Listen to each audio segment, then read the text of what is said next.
Well, hello YouTube. This is Ben Gussel. How's it going? I've been listening to a lot of classical piano music tonight and some other stuff, and you know, I'm getting stuff done. I really am making good use of this freer time still. Maybe a little better use than when we first had the pandemic. Uh, I know things are still kind of weird. I was hoping they would be different by now, but I don't know. I just, I mean, what can you do? What can, you can't. Yeah, I don't know. I don't know. But no, I don't feel. I don't know. I gotta tell you, a lot. So much of the way I'm feeling in terms of anything better, it definitely does have to do with having a lower blood sugar, that sort of thing. It's not so fun. Don't get me wrong. I mean, I'm, uh, you know, it's. There's very few things I eat that are remotely sweet these days, but I don't know. I have like a little bit of noon juice. That's basically right now. Well, recently about the main. There's a few other things, like that. But no, it's just I feel pretty good, really great. It would be hard enduring this summer heat and no air conditioning again if I had sky high blood sugar, and it's just not good. Anyway, what I had more in mind to talk about here, and this kind of after 12 midnight uh, time frame. And this just goes perfectly with this kind of video anyway. It has to do with certain people that we may or may not be more familiar with. Some of you, it's just, we're going to kind of cover the gamut here of different people that I know of in, let's say media, but also literature a little bit, that that are either directors or they're authors, or I just kind of go through some different folks, and and the overarching, or one of the main trains of thought here being, uh, they have made some pretty dark things. So dark movies. By dark, I mean not afraid to really get into exploration of evil or exploration of very unpleasant things, shocking things. And we're going to talk about how to make sense of them in a moral sense as people. Talked about this a little bit before, but I might mention some other folks.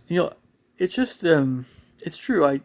With time, you do most people tend to become more and more familiar with more and more people with the humanities or media. And it depends on the person. It just depends on how much you know contact you have with, or how much there's people that are older that don't know a whole lot of stuff in this regard, or maybe it's just limited, or maybe it's more just in their own country, if they're especially outside the United States. Everybody's a little different. It doesn't matter how old you are, but basically with time, you do tend to become more familiar with, not just maybe some of the people I'm talking about, but more especially kind of how to make sense of uh, all this business about not just the humanities and arts, but uh, and morality, and trying to figure out, is something really healthy for you, or it will be okay for you to listen to, kind of thing, or be involved in. Right off the bat, and I've mentioned stuff about this gentleman before, and I don't always have nice things to say, but I think the last video I made about this gentleman was actually, I mean, whenever I have talked about him, it tends to be nicer than it is critical. So Stephen King, again, I mentioned he's no Mormon, he's no conservative Christian, he's not he's very much a hippie, right? I mentioned this before in other videos, and whenever you get people that are very stick it to the man, defiant about all these, you know, traditional morals, like from the Bible and England, British Isles, Northwest Europe, that whole, and then other areas of the world that have their conservative, traditional, whatever. When I say conservative, I definitely don't just mean political. Actually, I'm referring more to culturally being a cultural conservative. Stephen King is a cultural liberal. I do mean that especially in a cultural sense. Also political, but politics are very weird and different sometimes, and they just kind of the deeper train of thought is that Stephen King is very liberal in that cultural sense compared to many other people, and you can talk about how dark and scary and evil or whatever twisted his stuff is, but again, the main thing that causes us to really kind of like, what's going on with you when all else is said and done. So it's just there are a lot of people that don't agree with his morals as presented in his books.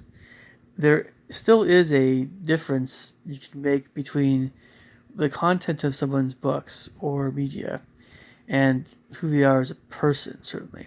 However, what someone writes and how someone writes definitely reflects on that person's soul and psyche. So I don't think I really have anything much in the way new to say about Stephen King. But yeah, there's a lot of good things, and there's some definitely things I'm not so happy about. So my feelings really haven't changed a whole lot, by the way. But he's the first good person to start out with here because there's so many things I do like about him, and I really don't like to feel like I'm getting on his case, and I really don't like it when it's always this conservative versus liberal thing. It shouldn't be that way. We're both very creative people. I love his heart. I love how he portrays young people. And there's so many, I'd love to talk to him sometime. But I know that he has, the side to him where he goes there. So Stephen King, he does not hold back. When he wants to present an evil character, it's definitely going to be evil. No punches pulled, absolutely. And so a lot of people find that not acceptable. So that's kind of my background, where I come from. You're not going to find too many Mormons that are huge fans of Stephen King. It's not going to happen. But we do, sure, yeah. But there's some things certainly we wouldn't approve of in some of his books, of course. But when you're looking at everything as a whole and looking at his heart and everything, a lot of us are like, yeah, he's not a bad guy. I don't know. He has sides to him that are darker, for sure. So, let the discussions continue. Let's move on to someone else here for a sec. Someone who is at least more, it's more well known that he did some very bad things. Roman Polanski, the director of Rosemary's Baby, amongst some other movies, but that's the one I know the best. Roman Polanski, I don't know as well as Stephen King, but I know that, again, that Rosemary's Baby movie he made is extremely dark, and I definitely don't see it unless you are very much a brave soul, thick skin. Don't see it alone. Don't see it if you're a pregnant woman. No, just don't. It's on par with The Exorcist. I'll put it that way. And in some respects, or like The Wicker Man, the original Wicker Man, not the Nicolas Cage one. No offense, Nicolas Cage. I like him. I like Nicolas personality-wise, but man, what was he thinking at? No, I mean it's one of those movies that is really seriously messed up and evil. It's like it's twisted. I don't want to spoil it for you if you still haven't seen the movie, but I mean this Roman Polanski. Man, I mean, he's one of the darkest of the bunch. He makes Stephen King look like a church boy, a choir boy. You know what I mean. In a way, Stephen King would never do. I don't know. I personally think Stephen King wouldn't do things that Roman Polanski has done. But you guys can read about it if you want to. This is kind of old news. He had to flee the United States and go to Europe because of something bad he did, involving, yes, you could probably, it's pedophilia, something along those lines. Or it's been a while since I've actually read what he did, but it's along those lines. Along a similar train of thought, I know there's still all the rumors about Woody Allen.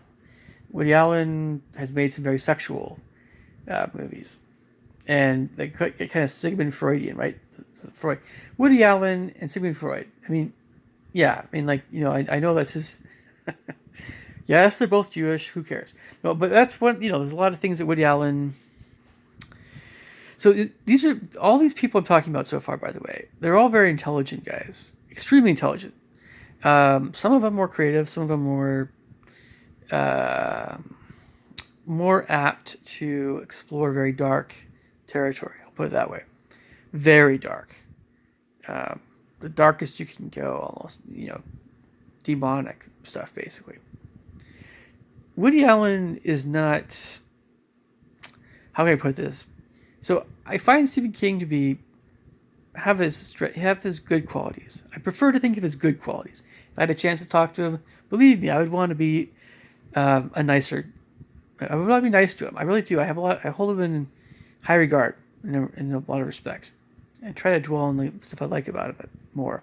But Roman Polanski, no, I just can't respect him in that way because of what he's done. And Woody Allen is more like, in my mind, like Roman Polanski. However, a lot of people have defended Woody Allen and what he apparently is. Again, you can read about this if you want to, and I'm pretty sure I haven't talked about Woody Allen much before.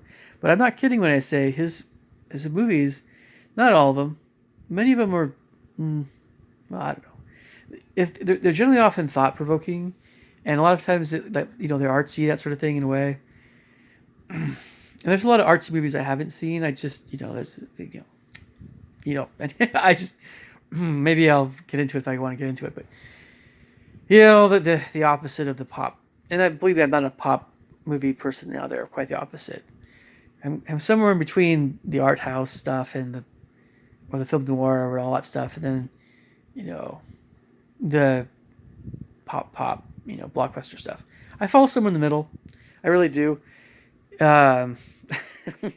Anyway, maybe slightly, as I get older, slightly going to lean more toward the artsy stuff, but only so slightly. I mean, there's a certain point I won't cross. Just, yeah. As far as my love of all things weird, I think, what's his name? Oh gosh, Clowny Clown, Back to the Future. Oh, Crispin Glover. Crispin Glover is about as eccentric. No, he's really not that weird, but I don't really tend to go much weirder than Crispin Glover. Not all that much weirder. If I do, it's like, yeah, I really want to see something weird, and I know where to go. And if you guys have any questions about who's making the weirdest movies, and I can give you some help there. And there's the animation side of it too, the trippy animation, psychedelic stuff. I get it, but I know some folks that are weirder than Crispin. Definitely is. Crispin's also very intelligent, very imaginative. He has a lot of heart.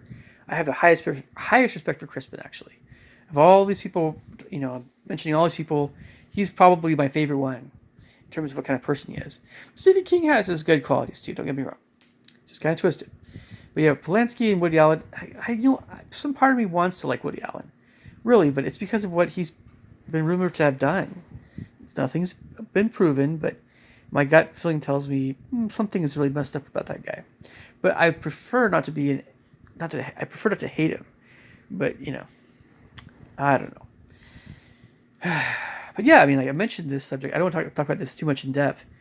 But yeah, Woody Allen's kind of obsessed with sex, or he has been in some of his movies. You would think that someone like I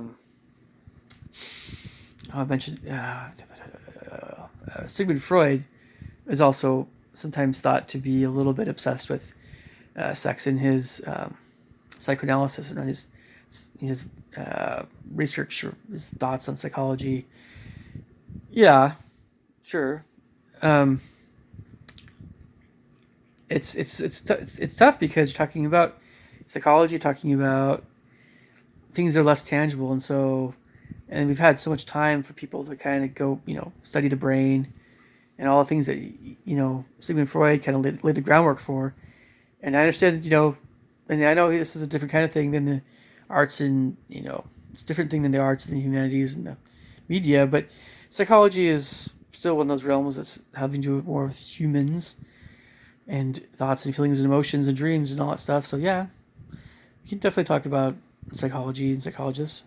And yes, it's true. Carl Jung is someone I personally think a bit more highly of, but I still think okay with Sigmund Freud. Just again, it's just unhealthy to maybe be too preoccupied with a subject like sex, in my opinion. That's the best way of putting it. And Woody Allen still just yeah.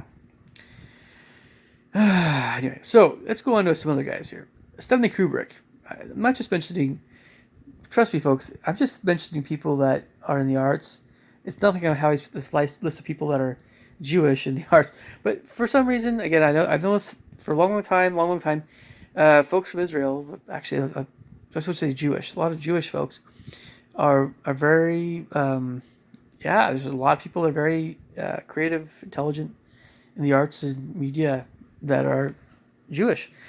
You tell me why. I see the trends. I notice them.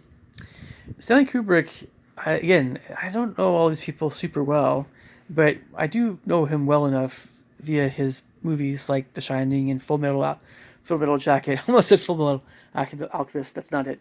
So Full Metal Jacket and The Shining. And then also there's The Clockwork Orange, which I've seen parts of. I can never stomach the whole thing. Stanley Kubrick is definitely a person you hear about. There's all kinds of stuff on YouTube about him, and I was a little tyke when he was around. I mean, I really didn't get much of the Stanley Kubrick thing. I mean, my parents, no. So, he's often the train of thought with Stanley is, I mentioned these people that are not afraid to go deep. Not afraid to ask very, very difficult questions. They're not afraid to show very, very evil characters. And I do mean evil. I truly do mean evil or demonic. Stanley Kubrick was one of those folks that, the more emotion, the more raw emotion, the better. The more gritty realism. Not necessarily realism always being something that was totally apart from the supernatural. But what I mean is, Stanley Kubrick, when he made a movie, just like Stephen King would do for his books, Stanley Kubrick, even though I know I'm talking about something like The Shining, Stephen King had a very different view and very different vision and all that stuff as Stanley, and I understand all that stuff, but Stanley was not afraid to be, you guys probably are, even if you don't know this, go ahead and look up what Shelley Duvall had to go through making The Shining. It's definitely pushing the envelope. It wouldn't fly these days, I don't think. I don't know. Stanley Kubrick was one of the top 3 directors, if not the best one. Often people think he's insanely good. Steven Spielberg worships the man. I mean, Steven Spielberg. So that's got to say something. Regardless of how you think of Steven Spielberg, by the way. And yes, all the rumors, I don't want to get into that in this video. I mentioned that before and other stuff. So, but I personally think Stanley Kubrick, a lot of different sides to him. He asked very deep questions. He was also very often thought about God. Sure, it wasn't like he was always thinking about this dark stuff. He was a very thoughtful man and very, very intelligent. And no underestimating him. And, he was so perfectionistic in his movies. I mean, like, he is the very definition of perfectionism. And it's true that there was a scene in The Shining, I think that was one of the world records for how many takes they had to do. Stanley had to get it right, So it's a little different. It's kind of a micromanager guy. There's sides to him I maybe don't like as much, but the other sides I do. And I'd love to talk to him one of these days. probably in the next life, So let's go on to some other guys here that are, not afraid to go there. Briefly mentioned H.P. Lovecraft. I maybe made a video about H.P. Lovecraft a while back. Maybe I did. Odd guy, eccentric, shy, New Englander, English descent. But the reason I mention that is, he really was not only just ancestry-wise from English, but very much still kind of culturally a part of the English part of the New England bubble, so to speak. Or how can I put this? Came from a very, very gentlemanly or very kind of I'd say upper class somewhat. Just he carried himself in such a way that like a Boston Brahmin, or yeah, Bostonian, but like the more elegant type, not the rougher English type, but the very gentlemanly, formal, austere type. And that whole thing, that whole element, that was his thing, and he was often by himself. He's very much a recluse, kind of because of his personality, a little bit obliged to be that way. And to be honest, folks, there's things I have in common with H.P. Lovecraft. Although, it's funniest thing, he's a pretty slender dude, taller, skinny guy, skinny. Well, not super skinny, but he was slim guy. And I'm slender. I'm small boned, slender boned, but a little bit more muscle. I mean, I'm a little bit more stocky. And that's saying something, because I'm not built like a linebacker. And so when I say that H.P. Lovecraft was a slender guy, he was slender. I mean, he has a very tall head. This also played into, I think, how he just interacted with the world. He was awkward. He was physically kind of awkward. He was taller, and maybe he just felt awkward. And what most people probably had Asperger's syndrome, like I do, But he was so creative, Stephen King. I've seen some videos of him. He knows about Lovecraft. Oh yeah. But every single person I'm talking about here, by the way, again, they're very intelligent people. In my opinion, varying morality. Maybe Lovecraft was probably a better person. I know he's a better person than someone like Roman Polanski, Woody Allen too. Maybe I should wait till. No. It's just I'm going. It's my gut instinct that he's done some really messed up stuff. But so anyway, let's go on here a little bit. So yeah, there's like, if you guys want to look up, there's like interviews with that Dick. So Dick Cavett was a kind of an interviewer, had his own show way back in the kind of 60s, 70s, 80s. Shorter guy, kind of lighter hair, maybe between kind of more blonder, but but Dick Cavett was a really big name. This was before I was born, I was a little baby. That era, and really 70s-ish, and he's always wearing those bell bottoms and the terracotta colored, anyway, terracotta colored waistcoat thing. I don't know. Anyway, so but yeah, he was interviewing him. He's like the George Romero, yeah, Night of the Living Dead guy, yeah, George Romero, and a few other guys I don't know as well. I don't think John Carpenter's in there. That's not. But I like John Carpenter too, and I think all those other guys, and of course Stephen King, and it's a good interview. They're just sitting around smoking and talking about stuff. And it's great to hear what more of them, because if you've read their books, it's like, it's great to hear more of. If you really are intrigued by people, getting to know them better, kind of thing. It's a great thing to do, And as far as actors go, by the way, it's in case you guys didn't know this, Tim Curry, who played Pennywise, he also did Rocky Horror Motion Picture Show, playing one of the main characters, the main character, was a very outrageous guy. I don't know. This is like the weird side of London, right? Yep. He's in all these movies. He's been in the Hunt for Red October. He was the doctor, or something like that, or that was maybe a somewhat minor role, but there's all kinds of roles. And then of course Annie, he played one of the bad guys, and she was in like the Muppets, Treasure Island, stuff like that too, lighter stuff. But Tim Curry is a big name.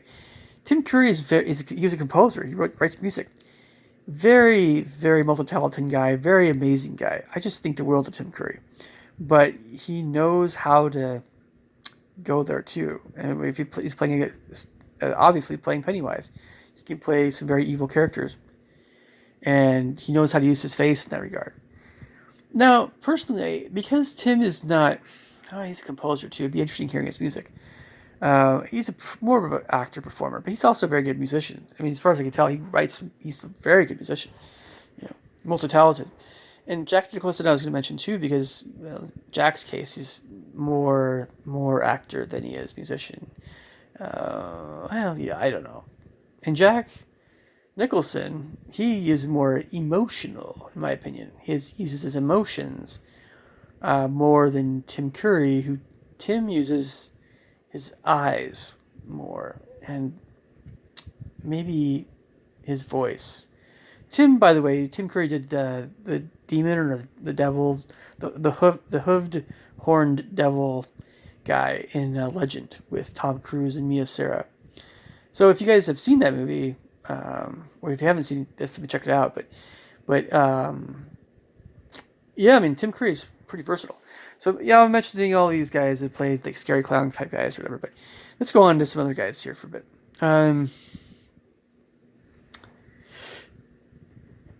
Let's see. Just kind of skipping around here a little bit in my mind. Do I want to cover any classical composers? There are some oddballs, that's for sure.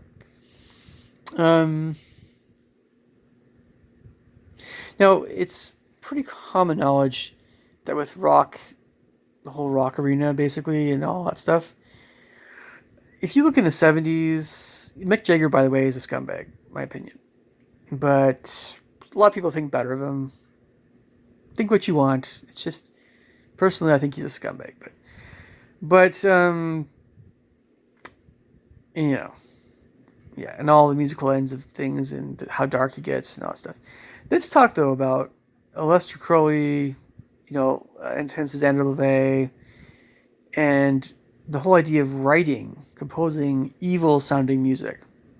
And I'm going to keep this, maybe I'll make a part 2 of this. If not tonight, then tomorrow. But let's start with, Aleister Crowley he wanted to be the wickedest man in the world. That was his whole shebang. That was his whole thing. Maybe it's mentioning him is a little bit outside of the whole arts humanities media thing, or whatever, but he certainly influenced the Beatles, I mean, amongst many other folks. You have a picture of Aleister Crowley, staring right at you, kind of look. Right on one of the Beatles albums. Because John Lennon and those guys thought he was pretty cool. But, and you talk about John Lennon, and talk about, But Anton Xander LaVey, obviously, took a hint from Aleister Crowley. He was trying to get his hands on all kinds of stuff about real witchcraft. I know he was in the carnival for a while. LaVey actually was a very, very good organist, by the way. Very skilled. Very, very skilled. Did he write music that was evil sounding or really, dark? Well, the funny thing is, if you listen to LaVey's music that he actually wrote, he's a composer, it's not bad, but it's not really very dark. It really isn't. It's not scary. No. It's a kind of more, it's like hymn-like or something. You'll have to make of it what you will. But there is a composer that's written a lot of atmospheric music and things. I can't remember his name offhand. And there's this discussion about is he evil because of his writing music about evil characters? It's always worth considering, thinking about that stuff. It's just that you have to have, for a person to be evil, the sort of evil that would cause you to be repulsed by that person, they actually need to do some things that are seriously, seriously, seriously messed up. Like really, really, really freaking messed up. In real life, if someone does stuff in the arts and humanities, you can make of them what you will. Everyone has that, freedom of choice. But I would think that you at least would want to be civil around that kind of person if they haven't done anything like, oh, I don't know, raped kids and stuff, right? So, butchered people like Jeffrey Dahmer. But in Dahmer's case, anyway, that's so. Train of thought here. Yeah, LaVey, he's an interesting guy. I just was obsessed with dark stuff and felt terrible about it before he died. I kind of had deathbed confession of sorts. But again, his music, dark, maybe, not really. I'll tell you more, I guess, in another video about what I think constitutes very dark, evil music. Maybe play some for you. Something like that. There's someone else I was going to mention in this train of thought.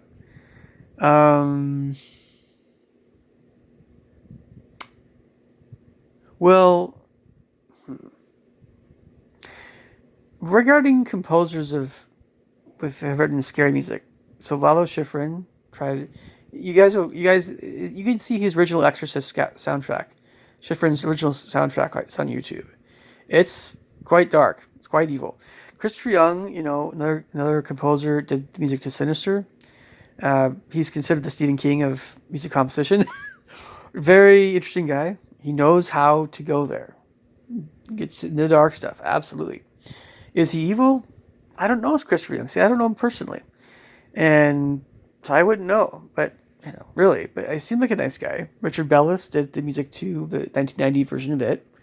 Richard Bellis is a very good guy, in my opinion. And he knew how to evoke very evil, sinister stuff. Absolutely. Absolutely. These are just a few of many different... Christopher Young, Lalo Schifrin, Richard Bellis. There's many, many other composers that have, written some dark stuff, and I'm going to make probably part 2 to this. You guys stay tuned. Take care. Bye.